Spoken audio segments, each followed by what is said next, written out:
Hello, lovelies. Housekeeping first. Health update, which I'm going to try and restrict to these commentary videos where I rap with the kids rather than whining all the time.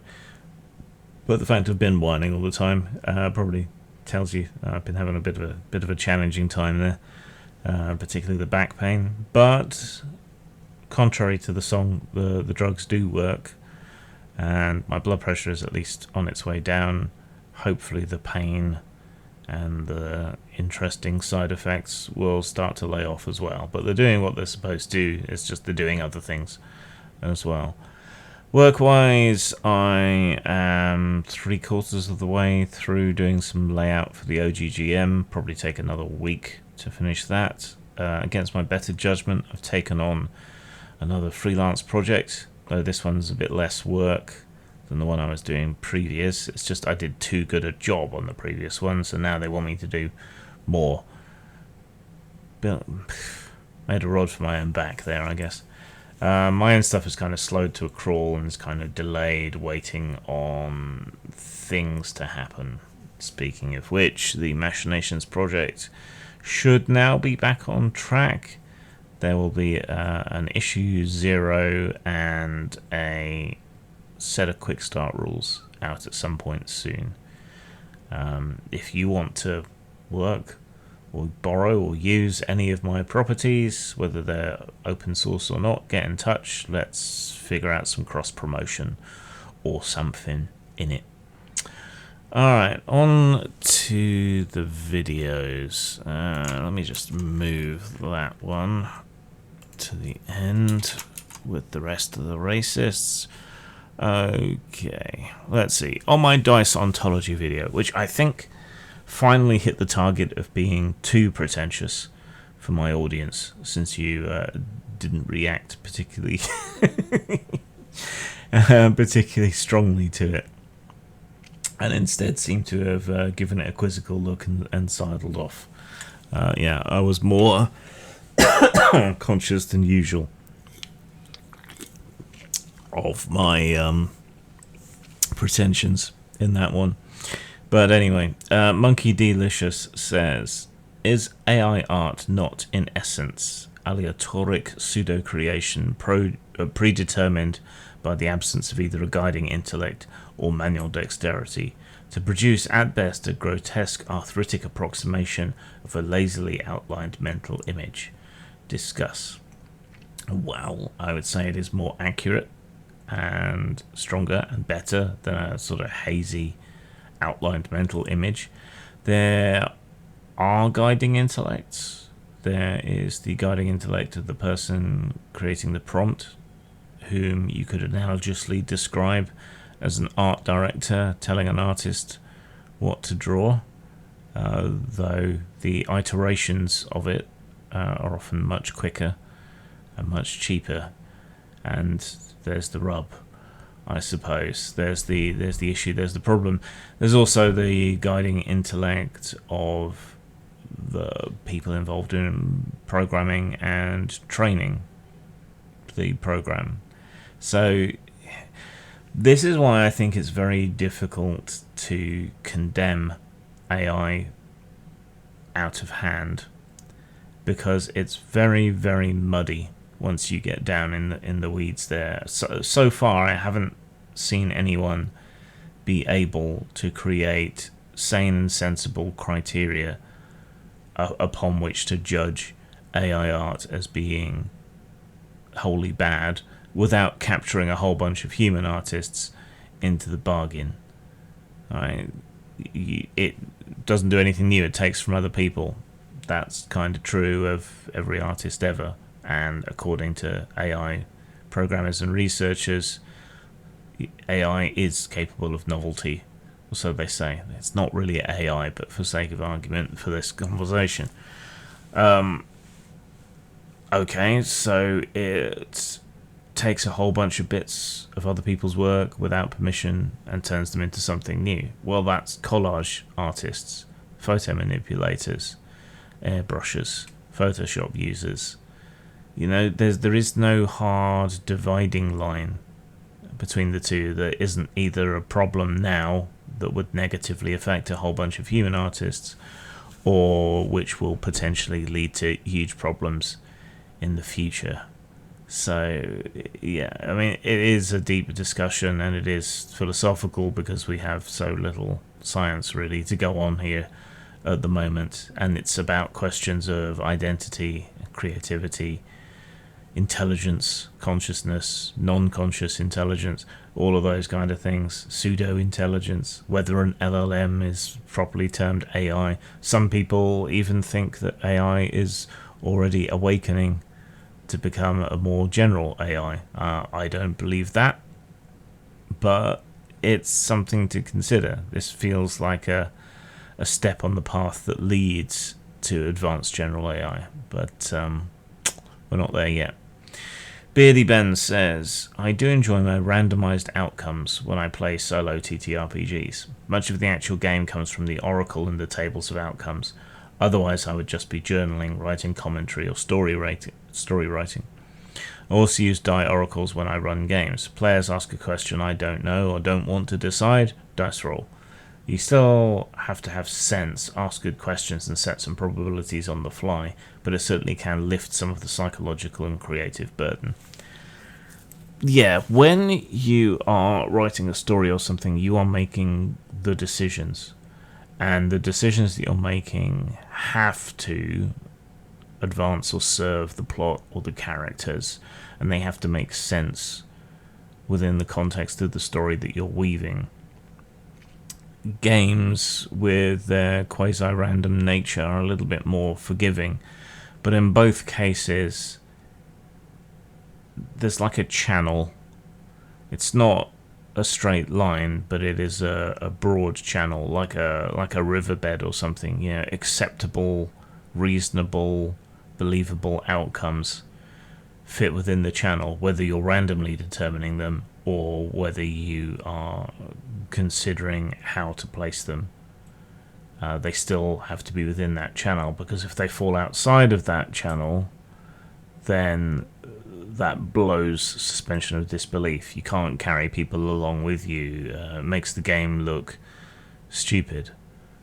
You gut the dead wolf. You find wolf hide, 3 gold pieces, and a child's top. Right? It doesn't make sense. And there's only so much you can explain away before you stretch the bounds of credulity far beyond anything that they're meant to handle. So there are similar issues, I think, whether it's random or decided, but random, certainly in a game context, is probably better. In fiction, you're making choices that enhance and push forward the agenda, that quest for meaning that people have, whereas with randomized outcomes, you're kind of going the other way. You're determining the outcome and then assigning meaning to it. So it's interesting from a story structure, psychology, sociology, all of these other disciplines all kind of come together around these two differences. Not that most of us give a shit, but I find it interesting. It tickles my lobes. On my literary influence video, the Eclectic Goat says, I'm sad Transmetropolitan didn't make the comics list. I'll have to give Gore another go, though. If you go into Gore knowing what it is and accepting what it is and putting your focus in the books on the parts that you're interested in, you'll have a very good time with it. And the world building it remains first class. If you accept the bases upon which the world is built, then I think it's a fantastic job that more people should pay attention to. None of Warren Ellis's work made the list, but it was the first 10 things I thought of, and I guess Warren has been kind of out of commission due to scandal for a couple of years now. That might be part of it, but I do love his work. Global Frequency was a heavy influence on one of my games. I liked his run on The Authority. I liked a lot of the independent stuff that he's done.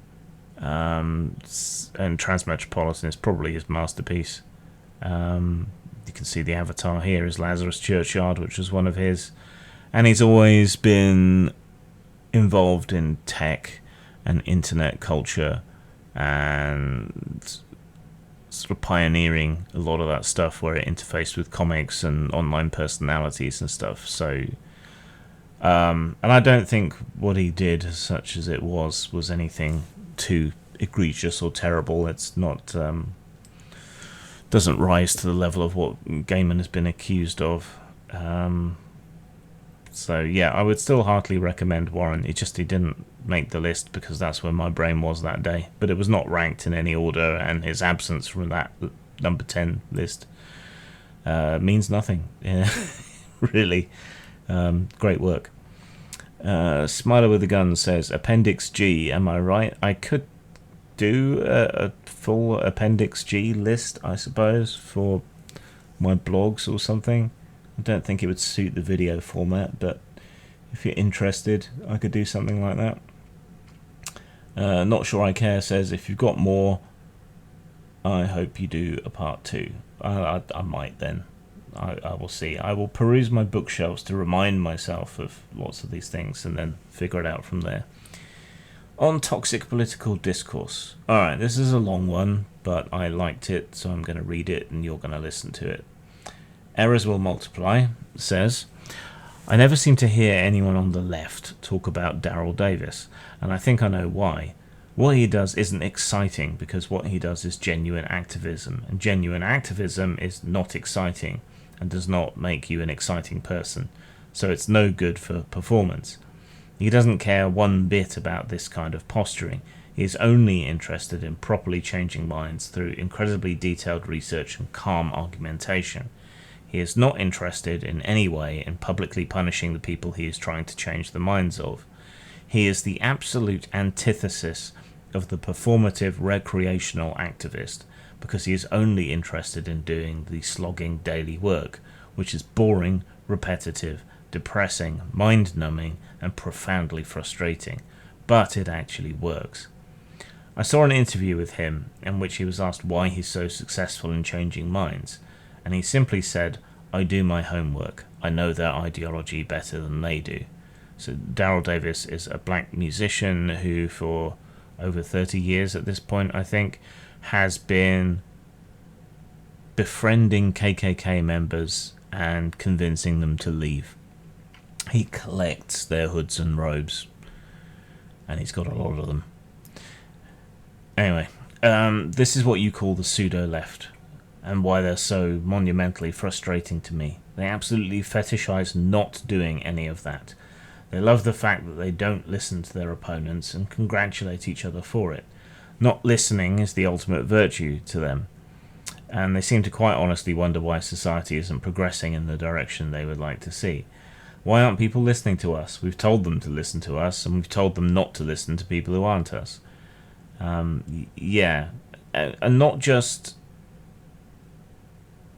not doing the work, but actively sabotaging any chance they'd have of doing the work. Remember the sort of heights of 2014, 16? It's not my job to educate you. Yes, it is. You're an activist. That is exactly your job. It is your job to aggressively educate people to try and change their minds.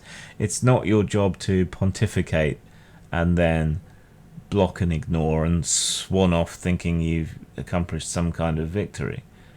I try, but I acknowledge that I fail to keep my temper quite a lot of the time, and have a go at people when perhaps I shouldn't. Some people need you to shame them and rhetorically beat the shit out of them. Most people don't. Some do.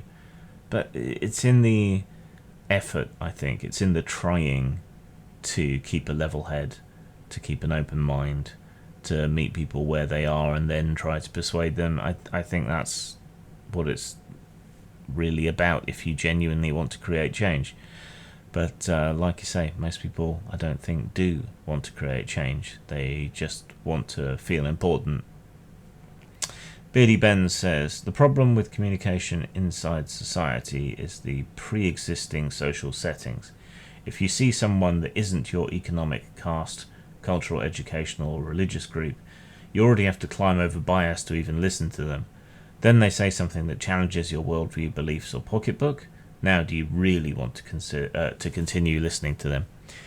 Communication was already hard before we entered the modern outrage-based control system.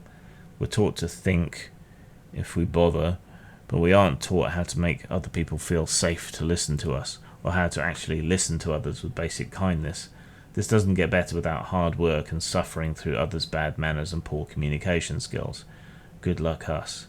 I mean, like I say, I try. I fail a lot, but at least I'd try. If everyone would just try, that would be something. What I find so frustrating about this and so many other problems is that we know exactly what the problem is, and we have some very good ideas on how to fix it. Ideas and ways of fixing it that have already been tried and shown to be effective, and yet we don't do those things.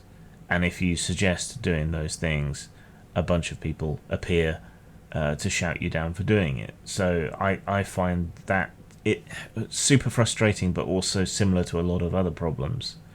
Like, the majority of the world now understands and accepts that climate change is an issue, that human influence has been a big driver of it for 200 years, and that we need to do something about it.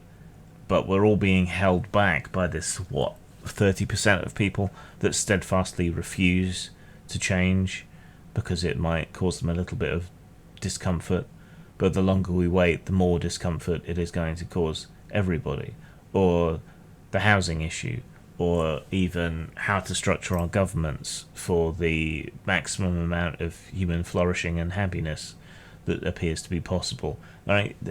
We know how to fix these things, but we stubbornly don't do it because we're held back by it. It always seems to be about 1/3 of people getting in the way of genuine progress, and it's hugely frustrating.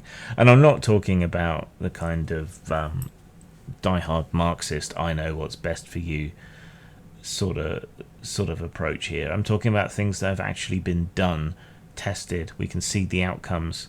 We know, in so much as you can know, what doing things this way would do for all of us, and yet we refuse to do it. It really boils my piss. Fedekeen22 says, Dear Jim, I'm afraid I'll disappoint you in the angry response category you called for. Strictly speaking, I anticipated it. I didn't call for it. I will, however, express another gratitude for your thoughts on this topic. I teach programming, and I teach awareness of these hate-fueling algorithms. I spend a lot of time talking about fifth-generation warfare that can infiltrate these mechanics. The doctrine in fifth-gen warfare of kinship disillusion is especially scary to look into. I do believe that the whole Brexit debacle was a result in some part of an attack on the UK, but just as much on the EU. Feel free to correct me if I'm in the wrong. I don't think you're in the wrong. In fact, Russian interference and underhanded tactics by others was proven. It's just proven to the extent that had the referendum been legally binding, the High Court would have overturned it and made us rerun it. So you're not wrong. The fact that it was non-binding is the only thing that saved it. I'm going to make my students watch this. It will do well as a start point for discussions on this topic. Well, I did want to be a teacher at some point, so okay, but maybe that's not a good idea. I don't know what I'm talking about. I'm a substandard gob on a stick. Hastermind says, Grim, as always, you provide valuable insight and measured analysis on a topic. I listen to you quite frequently, and whereas I often disagree with some of your views, I respect them. I respect you, and I have no doubts as to your sincerity. But unfortunately, I feel increasingly that this is a minority view. We are falling into a trap that teaches us that it is not only important that you win the great cultural debate, but that you must also vilify, humiliate, and destroy the opponent. Having said that, I'm given some hope that the online world and the real world are far apart. The arguments seen on social media, which I increasingly have divorced myself from, do not really reflect the intensity of the everyman on the street, at the market, in the office. I genuinely suspect and earnestly hope that the real people we come into contact with on a daily basis are far more reasonable than the die-hard fanatics that one finds online and on social media. Regardless, keep up the good work with your commentary, analysis, and game reviews, my friend. Thank you. I am not as optimistic as you. The burgeoning vote for the Reform Party is, like the Brexit referendum, largely a result of online misinformation and hate. The same for Trump's election and the recent Polish election, even though Trump seems to have weakened the right and the far right in other places, or at least activated the opposition to it. In other places, he is providing a model, if you like, of a way to dismantle what's left of the sane and sensible state in many countries. Also recently here we had the so-called Great British National Strike, which I warned about and then reported on being a bit of a damp squib, which is true, but they did still manage to get together a handful of terminally online or stellar-fueled racists in every city and every other market town up and down the country.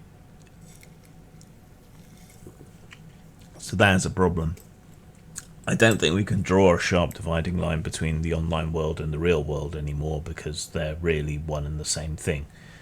We live in a cyborg society, you might say, an integration of flesh and machine. And again, this is where it's frustrating, because we know what the problems are. Bullshit online, algorithms that tend to favour bullshit or favour outrage and anger and nonsense. And so it is very easy to sell people on just downright wrong ideas and information, which we'll get to some more in a bit, I think. So yeah, I have a more negative opinion than you, unfortunately. The upside is that after things swing horribly one way, they will usually tend to swing back hard the other way. It's just we have to put up with a lot of disruption in the meantime. Alright, let's end with some racism. On an old race realism video, someone calling themselves Michael Just Michael simply called me a mutt. Yeah, I hadn't been accused of being mixed race or the wrong race for a while, so that made me very nostalgic. So thank you, Michael. But all Brits are mutts. That's kind of Britain's thing. We've got Celt, Pict, Danish, French, and these days a lot more mingling around. You know, people like to say we created empire for spice and wealth and riches. I just think it was to fuck. I think that's probably what the case was. The Spanish tend to get the credit for that because they were less cagey about it, but yeah, apocryphally an ancestor of mine went native in India, and I can see why. And so lastly then, sticking with the racists, the Kalergi Plan video has drawn a lot of attention, I think because of the problems in Ireland, and just because the far right are all stirred up at the moment. That's why. You can kind of track racial tensions, political tensions, through the amount of comments I get on the Kalergi Plan video, which is sad. Vyman says, obviously the leftists are paying you big to deny what's literally happening as we speak. Merkel's open borders, USA's open borders, Australia's open borders, EU's open borders, and so on. Close your channel as you speak rubbish. Bite me. And yes, well known the left is for having vast amounts of money to throw around to the extent that they would pay random YouTubers to point out the bleeding obvious. Because, yeah, capitalism and the left go together like chicken and waffles. Merkel hasn't been in power for some time, and Germany does not have open borders. They did admit a large number of refugees and so on, partly to boost their economy, partly for humanitarian reasons. It's not part of any plan or scheme. Keep in mind, you have to prove that this plan even exists in the first place. Otherwise, all these things that still aren't true, but they can be explained by other factors. The USA certainly does not have open borders and hasn't under any president, really, even though it's a country of immigrants, by immigrants, for immigrants. So, I don't know what you're saying there. When ICE are scooping up the wrong people off the street and shipping them to South American, practically death camps, work camps, what are you even talking about? Australia, equally, doesn't have open borders, and that's very much and obviously been the case in the recent past with some more racist governments. The EU does not have open borders. None of this is true, and all of this is jumping the gun. First, you need to show me the plan in the book. And then you need to show that this plan is being followed, and then you need to show that each of these things that you say are happening that aren't happening are happening, and that it is part of the plan. So all your work lies ahead of you. Liebuster, which is a telltale name that this is going to be some bullshit, says, true conspiracy theorists believe that governments are looking out for them, that the media will never mislead or lie to them, and that the pharmaceutical industry, which makes billions from diseases, wants to cure them. Properly responsive democratic governments look out for their people because they pay for it if they don't at the ballot box. This is distorted by misinformation, party politics, all of those kind of things. But as long as we have a even sluggishly responsive democracy, then they kind of have to. I will not take lectures about the media and its misleading or lying from people who get their information from YouTube and paranoid conspiracy theorist forums and so on. The mainstream media, at least, for all it may have its problems, at least it has decent fact-checking, legal departments, all of this kind of thing, right? And we have seen time and time again recently how people reporting, citizen journalists on social media, if you want to call them that, either outright lie or are bought cheaply by hostile powers such as Russia, or just bullshit to push their agenda far more egregiously than mainstream media. And I'm even talking about like Fox News or OAN or whatever there. The pharmaceutical industry, we have cures for a whole bunch of things. So, that's just obviously wrong on its face. Kulafachu says, so in conclusion, this guy doesn't see a problem with European culture and Christianity being replaced by Islam. And if you see a problem with that, well, then you're simply admitting to being a racist. Well, if you think that's happening, then you're an idiot and like 90% likely a racist. What is even European culture? We don't have a European culture. Europe is made up of wildly distinct countries. British culture is not the same as French culture. French culture is not the same as Spanish culture. Spanish culture is not the same as... and you can go on and on. So there is no European culture. Christianity has been on the rocks long before Islamic people started coming in any numbers whatsoever. It's certainly not being replaced. If you find Christianity a bit much, you're not going to pick up Islam.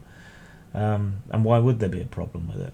We need immigrants, economically, socially. So why do you think there's necessarily a problem? There are problems with all kinds of people. Lots of people here in the UK complain about gypsies and Romanians and Poles coming over here, and they're all Christian, at least nominally. So I made these protests to Kula, and then they came back and said, so why are the English and Irish protesting against immigration? Why are they refusing to assimilate and learn English? I think he means the immigrants, not the English and Irish. Why are small towns mostly immigrants now? Small towns aren't. Why are immigrants being paid £500 a week not to work? They're not. Why are they breeding more? They're not.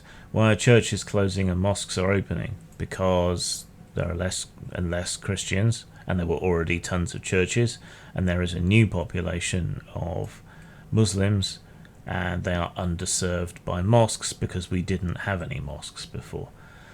Why is the most common birth name in English Muhammad? Because it has multiple spellings, and they lump them all together. So you have a cultural tendency to name your children Muhammad, and you have a whole bunch of different spellings of Muhammad, whereas we are much more diverse in our naming. So that's why. It's not rocket surgery. You can look this up. It's quite easy. I complained that he was no longer on the topic. He says, we're on the topic. Your stance is denying it's happening, correct? I'm pointing out that it's happening. No, my stance is that the Kalergi plan, specifically, when I'm talking in this video, is nonsense. That there is no plan in the book, and therefore you cannot say that the Kalergi plan is being enacted, because there is no plan in the book. So how would you even know? You don't have a plan to compare events to. Your stance is catastrophizing stuff that really isn't a problem. You know, why are so many English and Irish protesting against immigration? Because a minority of retards have been whipped up into a frenzy by motivated liars and grifters online. It's a moral panic. There is no truth to it. It's just fucking nonsense. I mean, you gave a laundry list of nonsense. Saying that people aren't assimilating. They are. Small towns aren't mostly immigrants.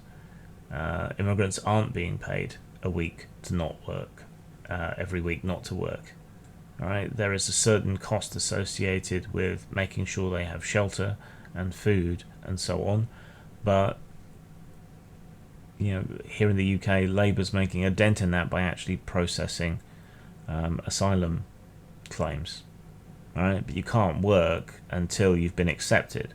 So we need to process the people and either let them in or send them out. Why are they breeding more? They're not. And this is an old argument that used to be made about Catholics, particularly the Irish, that they would overrun America with Catholic children and distort America's Protestant nature, and the same in a whole bunch of other countries as well. So what happens is, within about 3 generations, immigrant families normalize their birth rate to that of the overriding society around them. So for a short while after people move here, they do still tend to breed more because that's the culture they've come from. But their children and their children's children don't. You know, only 6% of the UK is of a Muslim background now, and bear in mind that includes white Muslims as well. So what are you even talking about? Ollie Farron says, wow, this video didn't age well. Ireland is being completely overrun with Africans right now. So I checked. About 1.5% of the Irish population is African or of African origin, and many of those people identify themselves as Black Irish. So that doesn't really seem like being overrun when you outnumber these people 10 or more to 1, really, now, does it? What are you even talking about? Oh, I saw a brown person, so I did. Call the Garda.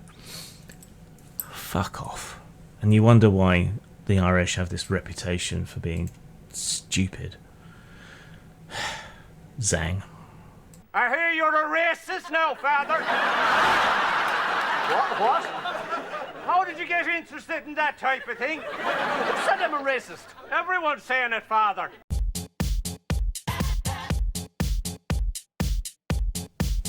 Hello lovelies, I'm terrible at pimping my stuff, so here I am, pimping my stuff. Please like, subscribe, and most important of all, share, so that people can discover me and all the wonders that I offer.